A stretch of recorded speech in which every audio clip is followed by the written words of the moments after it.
Friends అందరికీ నమస్కారం. Welcome to my channel. Friends ఏపీలో ఎన్నికలకు సంబంధించి మరొక ఇంపార్టెంట్ అప్డేట్ అయితే వచ్చింది. ఆ వివరాలు తెలుసుకుందాము. వీడియో పూర్తిగా చూడండి. అలాగే తప్పకుండా లైక్ చేయండి. ఛానల్ సబ్స్క్రైబ్ చేసుకొని చాలామంది సబ్స్క్రైబ్ చేసుకోకుండా వీడియోస్ అయితే చూస్తున్నారు. ప్రభుత్వం నుంచి వచ్చే ముఖ్యమైన అప్డేట్స్ మీరు ముందుగానే తెలుసుకోవాలి అనుకుంటే తప్పకుండా ఛానల్ని సబ్స్క్రైబ్ చేసుకొని పక్కన బెల్ ఐకాన్లో ఆల్ అనే ఆప్షన్ ఎంచుకోవడం మర్చిపోకండి. వివరాల్లోకి వెళ్ళిపోదాము. ఏపీలో ఎన్నికలు వాయిదా పడే పరిస్థితి అయితే నెలకొందని చెప్తున్నారు. నిజంగా రాష్ట్రం అంతా షాక్. ఏపీలో ఎన్నికలు వాయిదా జరుగుతాయా, వాయిదా పడతాయన్న డౌట్లో అయితే ఉన్నారు. దానికి సంబంధించి వివరాలు తెలుసుకుందాము. అసలు ఏం జరిగింది అంటే ఉద్యోగులు సంచలన వ్యూహం అయితే పన్నారని చెప్తున్నారు. వివరాలు చూస్తే ఏపీలో ఎన్నికలు జరిగేనా, వాయిదా పడేనా, ఎన్నికల ప్రక్రియను సంక్లిష్టంగా మార్చేందుకు ఉద్యోగుల వ్యూహం అయితే కనుక సరికొత్త వ్యూహం అయితే రచించారని చెప్తున్నారు. ఏంటని చూస్తే ఒక్కొక్క నియోజకవర్గం నుంచి 175 నామినేషన్లు దాఖలు చేయనున్న ఉద్యోగుల యొక్క కుటుంబ సభ్యులందరూ కూడా ప్రతి నియోజకవర్గంలో 175 దాకా నామినేషన్లు అయితే దాఖలు చేయబోతున్నారని చెప్తున్నారు. ఎందుకని చూస్తే ముఖ్యంగా ప్రభుత్వం మీద ఉన్న వ్యతిరేకత అంటే సిపిఎస్ రద్దు చేస్తామన్నారు. అలాగే సిపిఎస్ నిధుల అక్రమ మళ్లింపు, ఉద్యోగులకు రావాల్సిన బకాయిలపై ఏపీ ప్రభుత్వ వైఖరిని దేశవ్యాప్తంగా ఎండగట్టే ప్రణాళిక అని చెప్తున్నారు. ఉద్యోగులను చులకనగా చూస్తున్న వైసీపీ అలాగే టీడీపీలకు గుణపాఠం చెప్పేందుకే ఈ నిర్ణయం తీసుకున్నట్లుగా చెప్తున్నారు.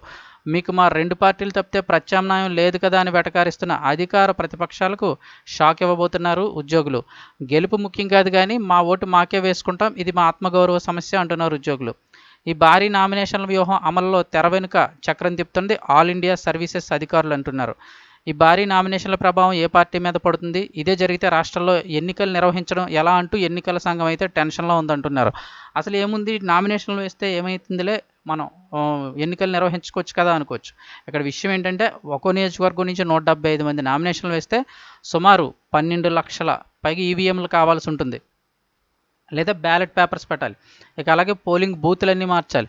పెద్ద సంఖ్యలో మానవ వనరులు, రవాణాను సమకూర్చుకోవాల్సి ఉంటుంది. ఇక అలాగే రాష్ట్రంలో ఉన్న అన్ని నియోజకవర్గాల్లో కూడా ఈ స్థాయిలో నామినేషన్ల దాఖలైతే ఇది నిజంగా ప్రపంచ రికార్డు అవుతుంది అంటున్నారు. అయితే ఉద్యోగులు ఏమంటున్నారు, మా జీతాల నుంచి మేము పొదుపు చేసుకున్న నిధులను మాకు తెలియకుండానే వాడుకుంటున్నారు, ఇదే న్యాయమని ప్రశ్నిస్తే కక్ష సాధింపు చర్యలకు పాల్పడుతున్నారు. ఇక అధికారంలోకి వచ్చిన వారంలోగా సిపిఎస్ రద్దు చేస్తామన్నారు.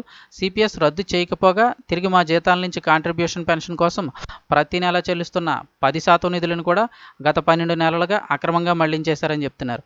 అదేంటని ప్రశ్నిస్తుంటే ప్రభుత్వ పెద్దల నుంచి చేదరింపులు, వెటకారాలు. ఇక మేము దాచుకున్న మొత్తం 26,000 కోట్ల రూపాయల సొమ్ము మా అనుమతి లేకుండా, మా తెలియకుండా వాడేశారు.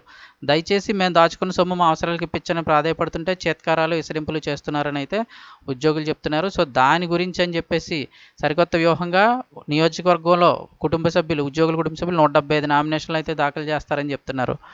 ఒకవేళ నిజంగా అలా జరిగితే ఎన్నికలు నిర్వహించడం కష్టమని ఎన్నికల సంఘం అయితే టెన్షన్ పడుతోంది.